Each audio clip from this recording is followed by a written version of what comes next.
El presidente de Ecuador, Guillermo Lasso, ha anunciado que indultará a cerca de 130 presas, mujeres que hayan cometido delitos menores o que tengan algún tipo de enfermedad terminal o que tengan bajo su cuidado menores de edad, es decir, que tengan hijos pequeños. Esto se dio a conocer tras difundir también los resultados del último censo que se realizó el año pasado y que muestra la sobrepoblación que hay en los penales de Ecuador. En ese sentido, para ampliar esta información, está en contacto con nosotros Carolina Andrade, secretaria de Seguridad de Quito, quien muy amablemente, dedica estos minutos, ¿no?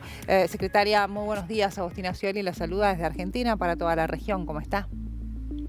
Hola, muy buenos días, Agustín. Un gusto poder acompañarlos. Un saludo a todos y a todas que nos están escuchando y siguiendo. Yo ampliaba allí la información en función a lo que ha determinado el presidente Guillermo Lasso. Esta es la cifra, ¿no? Cerca de 130 mujeres presas que van a ser liberadas.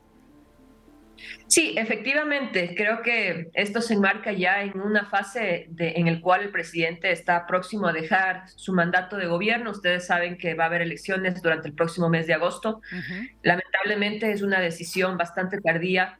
Son 2 años que se ha pedido generar indultos a personas por delitos menores, personas que han perdido la vida en medio de las masacres carcelarias, en buena hora que antes de dejar el poder lo haya podido hacer. O sea, el argumento es la sobrepoblación. Efectivamente, tenemos un hacinamiento en las prisiones que no es de ahora, es Sí. un hacinamiento que viene acumulado de varios años atrás. Una de las recomendaciones que hizo el informe de la CIDH cuando vino al Ecuador a hacer su inspección en las diferentes prisiones luego de las masacres a finales del 2021 fue justamente presentar medidas sustitutivas, generar política de indultos claras para Ujú. algunas personas privadas de la libertad, en este caso mujeres, pero también tuvimos casos de defensores de la naturaleza, por ejemplo, que murieron en medio de las masacres porque no Claro. existía información real de lo que estaba sucediendo al interior de las prisiones. Ahora, allí hay distintas posturas, porque la CIDH ha planteado en realidad que en gran parte la violencia que se registra en los penales del Ecuador está relacionada con esta sobrepoblación. Y por otro lado, funcionarios del gobierno advierten que en realidad esa violencia se origina por el enfrentamiento de las bandas narcocriminales, ¿no? Que llevan adelante inclusive el negocio desde el interior del penal y que se disputan también el poder dentro de las cárceles. ¿Qué teoría sigue usted o cree que es un mix de ambas cosas? Bueno, creo que responde justamente a múltiples causas. El informe, realmente lo que resalta el informe que fue presentado a inicios 2022, después de la inspección 2021, lo que resalta, y es claro, dice, existe un abandono total del Estado de las prisiones. Ujú. Es decir, las prisiones no están siendo controladas por el Estado, sino por las organizaciones criminales. Claro. Son los presos los que están controlando el abastecimiento de agua, de alimentación, quién ingresa, quién sale, y como consecuencia de eso, durante los siguientes meses tuvimos un sinnúmero de masacres, es decir, y seguía ingresando armamento, no se estaba colocando la tecnología necesaria al ingreso de las prisiones para que pueda detectarse este armamento que ingresaba. Se había delegado varios anillos de seguridad tanto a la policía, Fuerzas Armadas, como a los guías penitenciarios para tratar de generar controles cruzados. Sin embargo, los ecuatorianos veíamos nuevamente cómo después de hacer requisas, nuevamente ingresaban armamento y nuevamente estábamos en un escenario de masacre entre los prisioneros y con consecuencias también en las calles, generando mayor violencia y mayor miedo en la población. Claro. ¿Cuáles son los delitos menores de aquellas reclusas que van a ser liberadas? Bueno, básicamente están, por ejemplo, muchas personas que estaban vinculadas a temas como robo a personas, robo a vehículos, también con temas que probablemente hayan generado temas de microtráfico, pero microtráfico tal vez en dosis no representativas, no siendo parte de una organización criminal. Mm. Como decía, uno de los problemas estructurales es que no existía tampoco el censo penitenciario. Es Sí. decir, el Estado no conocía cuál era la realidad demográfica que tenían las prisiones. Otra recomendación de la CIDH que tenía que ejecutarse lamentablemente, eso debía haber sido una política ya del manejo de las prisiones y no hacerlo de manera reaccionaria o reaccionando a los hechos de violencia que se estaban registrando. Finalmente, este censo lo que ha permitido es tomar algunas decisiones y como decía, bueno, más vale tarde que nunca, pero lamentablemente, como ustedes ponían aquí, cerca de 420 personas perdieron su vida dentro de estas masacres ante la ineficiencia del Estado de poder hacer una presencia efectiva dentro de las prisiones y controlar así la violencia tanto dentro y fuera de ellas.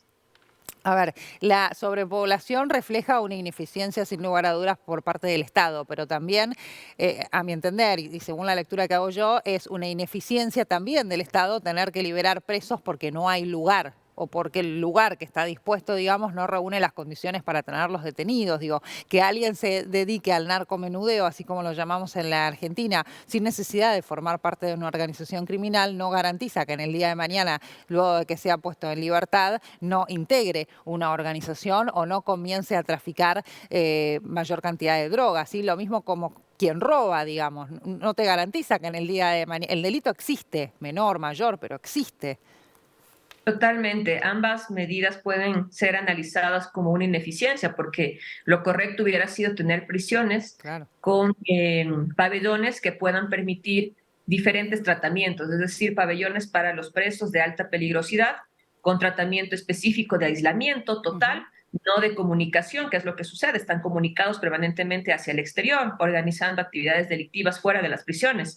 Otros pabellones donde puedan estar personas con delitos entre comillas, menores que puedan tener otro tratamiento de probablemente de rehabilitación social o de pago de las penas con trabajo a nivel comunitario en las Ujú. calles, bajo vigilancia, etcétera. Es decir, una política de carcelaria que pueda tener varios enfoques y que permita hacer un tratamiento diferenciado a partir de los delitos cometidos, del nivel de peligrosidad.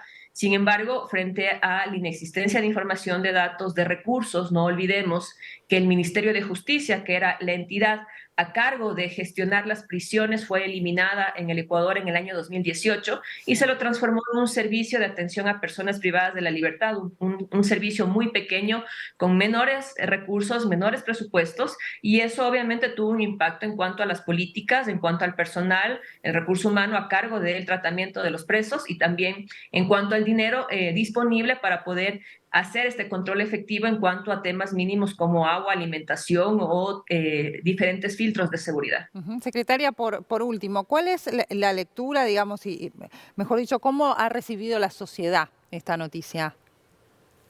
Yo creo que en este momento ya el país se encuentra enfocado más en las elecciones que están por desarrollarse durante los Ujú. próximos, el próximo mes de agosto.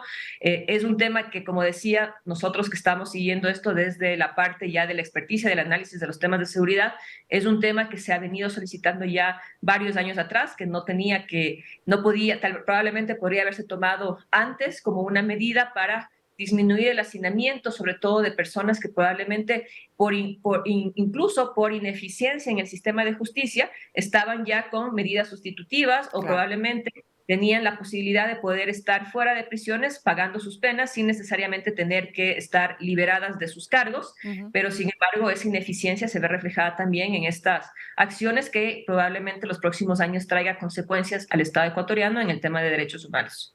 Bien, gracias por este contacto con nosotros, muy amable. Muchísimas gracias, que estén muy bien. Hasta luego.